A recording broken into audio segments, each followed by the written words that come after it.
தமிழகமெங்கும் திமுகவின் உடன்பிறப்புகளிடையே உள்ள குழப்பங்கள் தலை தூக்கும் நிலையில் கிருஷ்ணகிரி மாவட்டம் காவேரிப்பட்டினம் 8வது வார்டு திமுக பெண் கவுன்சிலர் தமிழ்ச்செல்வியின் கணவர் சோபன் பாபுவை கட்சி நிர்வாகிகள் தகாத வார்த்தைகளால் விமர்சித்தது பெரும் சர்ச்சையை உருவாக்கியுள்ளது. இது தொடர்பான ஆடியோவில் நகர செயலாளர் சாதிக் உள்ளிட்டவர்கள் அருகில் சிரித்து ரசித்தது கட்சிக்குள்ளேயே கடும் அதிருப்தியை ஏற்படுத்தியுள்ளது. இது தொடர்பாக தனது மனக்குமுறலுடன் திமுக கவுன்சிலர் தமிழ்ச்செல்வி வெளியிட்ட ஆடியோவில் இது திராவிட மாடல் ஸ்டாலினுக்கு அவமானம் என குற்றம் சாட்டியுள்ளார். மேலும் மற்றொரு கவுன்சிலர் முத்துக்குமார் வெளியிட்டுள்ள ஆடியோவில் திமுக நிர்வாகிகள் ஒருவரை ஒருவர் இழிவாக விமர்சிப்பதை கண்டித்துள்ளார். இந்த ஆடியோக்கள் மூலம் திமுகவின் உண்மை முகம் ஆட்சிக்கு வந்து 4வது ஆண்டில் தமிழகம் முழுவதும் அம்பலமாகியுள்ளது. 8வது வார்டு கவுன்சிலர் பேசுகிறேன். ஜே.கே. அண்ணா, சாதிக் அண்ணா இவங்கெல்லாம் இருக்கும்போதே, நகர செயலர் அண்ணா இருக்கும்போதே ஒரு ஆள் தரவரான வார்த்தை யூஸ் பண்ணி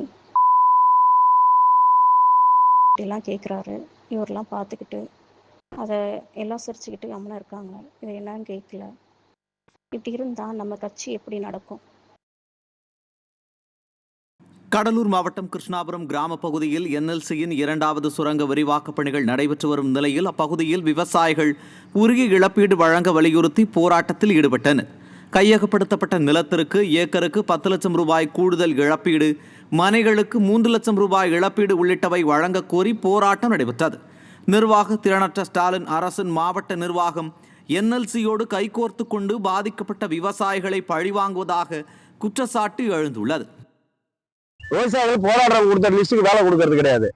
எங்க பகுதியில் ஒரு வேலையை செஞ்சு கொடுங்கன்னா செஞ்சு கொடுக்கறது கிடையாது. அப்போ விவசாயிகளை புறந்தள்ளிட்டு, போராட்டங்களை புறந்தள்ளிட்டு மனமோன போக்கில் மாவட்ட நிர்வாகம் வேலை செய்யறதா நாங்கள் கண்டிக்கிறோம். நாங்கள் விட மாட்டோம். மாவட்ட நிர்வாகம் NLC நிர்வாகத்தை கலந்து பேசி எங்களுக்கு ஒரு தீர்வு கட்டாத வரைக்கும் எங்கள் போராட்டத்தை நாங்கள் விலக்கிக் கொள்ள மாட்டோம்.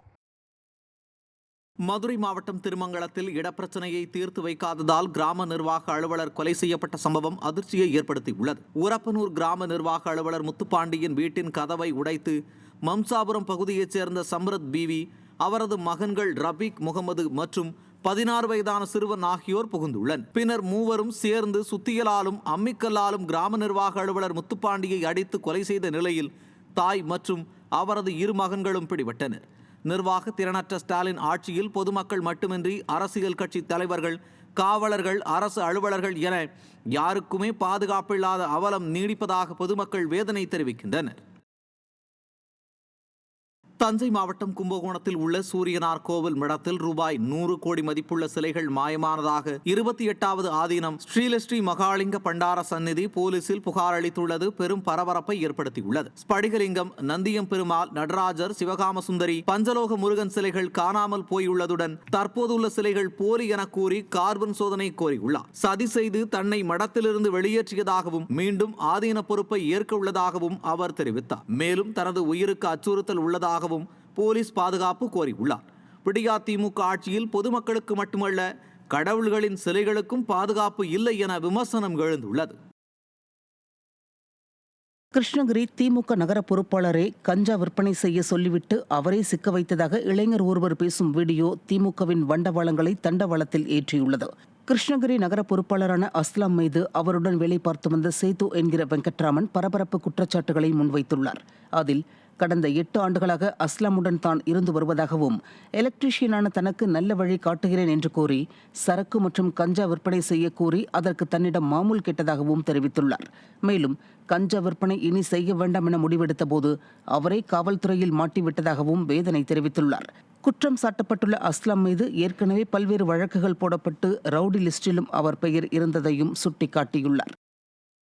நான் ஒரு 7-8 வருஷமாக அஸ்லாம் கூட தான் இருக்கேன்.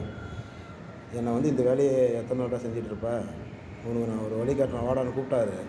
நான் ஒரு 7-8 வருஷமாக இருந்தேன் அவர் கூட. உனக்கு எதுவும் பண்ணலன்னாரு. அவர் அஸ்லாம் தான் இது மாதிரி நீ சரக்கு வை, கஞ்சா வின்னு சொன்னார். அவரே கஞ்சா விற்க சொல்லிவிட்டு மாதம் இவ்வளோ கொடுத்துரு அப்படின்னு சொன்னாருங்க. அப்படி சொல்லிவிட்டு கஞ்சா எல்லாமே அவரே விற்க சொல்லிவிட்டு லாஸ்ட்டில் இப்போது அவரே நான் கேஸில் மாட்டி விட்டு